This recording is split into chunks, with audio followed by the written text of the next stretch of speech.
तुम जवान आदमी हो, जनरेशन जी या जेड अपने आप को बोलते हो। तुम्हारे भीतर एक धड़कता हुआ दिल तो है ना। जवान हो यार। तुम्हें जिंदगी में ऊंचाइयां नहीं चाहिए क्या?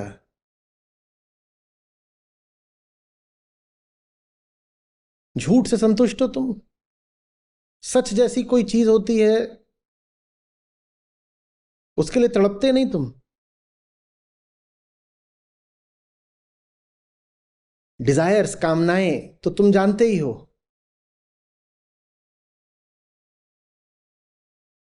प्रेम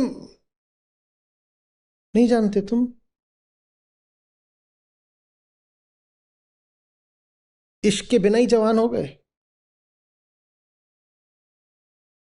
तो बाहर तुमको कितनी भी गंदगी परोसी गई हो, धर्म के कितने भी विकृत संस्करण दिखाए गए हो, तब भी तुमसे ये सवाल तो पूछा जाएगा ना। बाहर वालों ने जो दिखाया तो दिखाया, तुम्हारे भीतर सच्चाई जानने की कोई तड़प खुद नहीं थी क्या? दुनिया जो दिखा रही तो दिखा रही है, तुम्हारे भी तो एक अंतस है ना। तुम भी तो एक सजग चेतना हो। तुमने खुद क्यों नहीं कुछ जानने की कोशिश करी? धर्म का तुम्हें एक रूप दिखाया गया, तुमने क्यों स्वीकार कर लिया वो रूप? तुमने गहरी जांच पड़ताल क्यों नहीं करी? तुमने सवाल क्यों नहीं पूछे? बोलो। और सवाल पूछे जा सकते हैं। हम आईआईटी में थे, वहीं बगल में जिया सराय। तो सन यही जिस समय जो पैदा होते हैं और जेनजी कहलाते हैं, उसी समय के आसपास की घटना है। ये चला था कि कहा गया था कि गणेश जी की मूर्तियां दूध पी रही हैं, दूध पी रही हैं। तो वहीं आईटी से ही सटी हुई है जिया सराय। तो वहाँ भी एक छोटा सा गणेश मंदिर था, लोग वहाँ जाया करते थे। तो वहाँ भी सुबह सुबह शोर मचा कि ये सब चल रहा है। तो हम लोग भी देखने गए, और वहाँ देख रहे हैं और ये दिखाई दे रहा है कि क्या हो रहा है। तो हम जितने भी स्टूडेंट्स देखने गए थे, सबने एक दूसरे की ओर देखा और बोले कैपिलरी मोशन। क्या? Capillary motion. 5-7 मिनट देखा, वापस आ गए। 5-7 मिनट में भी वो जो फिजिकल फिनोमिना चल रहा था कि लोग आ रहे थे और ऐसे वहां पर दूध दिखा रहे थे, और वो जो दूध था वो, उसका जो स्तर था वो थोड़ा सा कम हो जा रहा था। वो तो 1 मिनट ही देखा, क्योंकि उसको देखते ही समझ गए ये क्या हो रहा है। बाकी 5-10 मिनट बस लोगों की शक्लें देखी, लोगों के हाव भाव, लोगों के तरीके, लोगों की धारणाएं, लोगों का अंधविश्वास, वापस आ गए। कोई जरूरी थोड़ी है कि दुनिया जो चीज मान रही है वो तुम भी मानो। दुनिया ने तुम्हें धर्म का एक बिगड़ा हुआ रूप दिखाया, तुमने माना क्यों? तुम्हें क्यों लगा कि धर्म तो सचमुच गए गुजरों और पिछड़ों की चीज होती है? तुमने ऐसा क्यों मान लिया? तुम्हारी अपनी चेतना कहां गई? बोलो।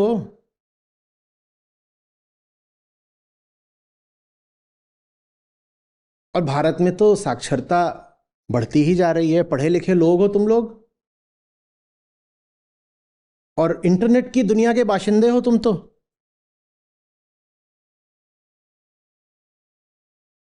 असली धार्मिक ग्रंथ तुम खुद क्यों नहीं पढ़ पाए कभी? तुम जो प्रचलित मान्यताएं हैं उनको ही धर्म मानकर क्यों बैठे रह गए? क्यों गीता खुद नहीं पढ़ ली? क्यों नहीं पढ़ ली? और तुम्हें जो आमतौर पर श्लोकों के अनुवाद और भाष्य चलते हैं उनको भी मानने की कोई ज़रूरत नहीं, क्योंकि तुम लोग तो अपने आप को एक इंक्विजिटिव जनरेशन बोलते हो जो आसानी से किसी की बात मानती नहीं। तो फिर जो तुम्हें धर्म की परिभाषा बताई गई वो भी तुमने क्यों मान ली? श्लोक तुमने खुद तो कभी पढ़े ही नहीं, और अगर कभी पढ़े भी तो उन श्लोकों के जो अर्थ वहां लिखे हुए थे तुमने क्यों मान लिए? तुमने खुद क्यों नहीं कहा कि संस्कृत ही तो है, संस्कृत ही तो है? एक एक शब्द लेके उसका अर्थ करके समझ लेंगे कि क्या कहा जा रहा है। खुद क्यों नहीं श्लोकों के अर्थ करके समझे? कोई माफी है इस बात की? और वही अर्थ जब तुमने समझे तो तुमको एक जबरदस्त रोशनी दिखाई दी कि नहीं? दसियों हजार हमारे गीता कार्यक्रम में इसी जनरेशन के लड़के लड़कियां, युवक युवतियां हैं,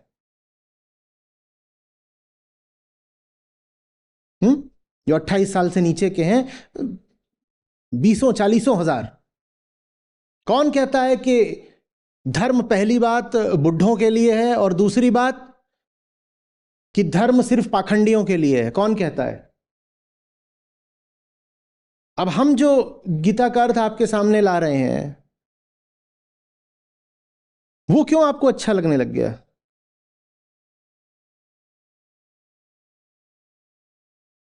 बल्कि अब तो ये बात खूब फैल रही है कि जवान लोग ही ज्यादा आते हैं गीता पढ़ने के लिए।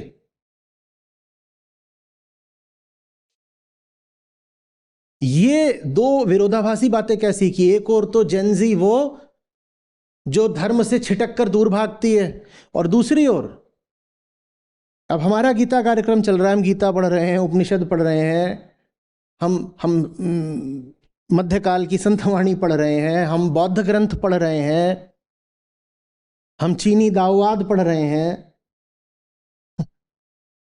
अष्टावक्र गीता। तो हमारे पास ज्यादातर अब युवक ही आ रहे हैं। ये विरोधाभास कैसे कि एक और तो आपने ये माहौल बना रखा है कि अरे जवान आदमी है, इसका रिलीजन से क्या लेना देना, ये तो अपना मटेरियलिज्म में पड़ा रहता है और रिलीजन से तो बिल्कुल ये कन्नी काटता है। दूसरी ओर हम जब पढ़ा रहे हैं तो 2-4 दर्जन नहीं, 2-400 नहीं, 2-4 हजार नहीं, 50 हजार यहां पर जवान लोग ही बैठे हुए हैं और वो धर्म ही पढ़ रहे हैं। ये कैसे हो गया? और मौज में पढ़ रहे हैं।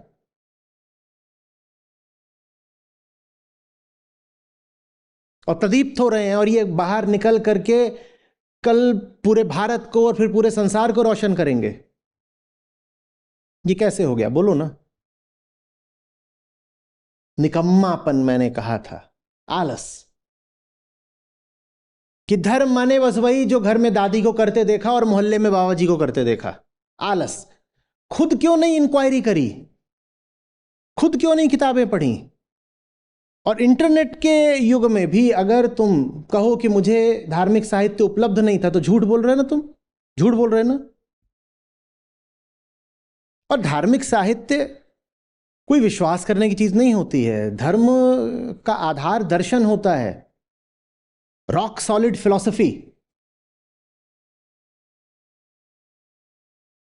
फिलॉसफी पढ़े बिना तुम सचमुच एक पूरे इंसान, एक तगड़े जवान बन कैसे जाओगे? और दर्शन उपलब्ध है, फिलॉसफी उपलब्ध है, विजडम लिटरेचर उपलब्ध है, वो पढ़ा क्यों नहीं तुमने? मैं जानता हूं कि जिस चीज को बचपन से ही बड़े सड़े हुए रूप में दिखाया गया हो, उसको पढ़ने की तबीयत ही नहीं करती, घिन सी आने लग जाती है। और बहुत बहुत सारे युवा हैं, वो आकर कहते हैं धर्म के नाम से हमें घिन आती है। कहते हैं हमने इतनी इतनी बदतमीजियां देखी हैं धर्म के नाम पर कि हमें धर्म के नाम से ही नफरत हो गई है। आपको मालूम है दुनिया भर में जो लोग अब अपने आप को एथीस्ट या एग्नोस्टिक बोलते हैं, उनकी संख्या बढ़ती जा रही है, बढ़ती जा रही है, बढ़ती जा रही है।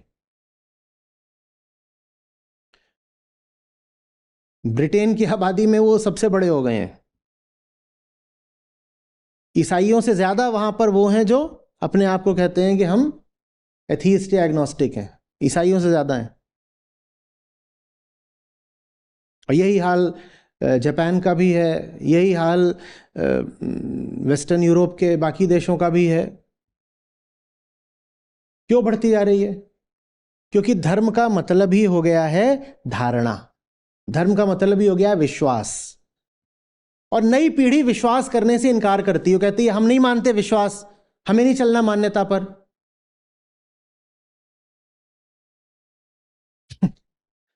हम नहीं मानते ये सब। कोई ठोस चीज हो तो दिखाओ, समझा सकते हो तो समझाओ। कह रहे हो आंख बूंद करके मान लो, तुम आंख बूंद करके मानने वाले नहीं। इसीलिए अब पूरी दुनिया में इसको कह रहे हैं, ये जो पूरा युग आ रहा है, इसको कहा जा रहा है post truth post religion age. धीरे धीरे अब ये बिल्कुल एक काल की लहर है जो रोकी नहीं जा सकती कि धर्म मात्र विलुप्त हो जाएगा।